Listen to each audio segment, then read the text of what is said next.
আল্লাহ তাআলা বলছে, বান্দা এবার যদি মনে করে থাকো তোমার গুনার পরিমাণ বেশি, তাইলে তুমি অন্য কোথাও গিয়ে লাভ নাই। আমি আল্লাহ তোমাকে আশ্বস্ত করতে চাই, গুনাহ যদি তোমার আসমান পরিমাণ হয়, গুনাহ যদি তোমার সমুদ্রের ফেনা পরিমাণ হয়, গুনাহ যদি তোমার হিমালয় পর্বত ছুঁয়ে যায়, গুনাহ যদি তোমার এই জমিনের বালুকণা পরিমাণও হয়, তুমি অন্যদিকে যাইও না।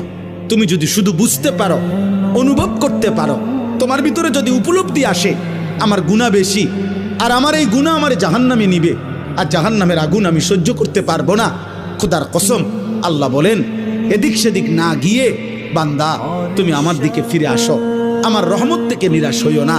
আমি ওয়াদা করলাম, আমি আল্লাহ এক সাগর নয়, আমি হাজার সাগর, এক পৃথিবী নয়, আমি আসমান ছোঁয়া গুনাহ একবারে একসাথে মাফ করে দেব।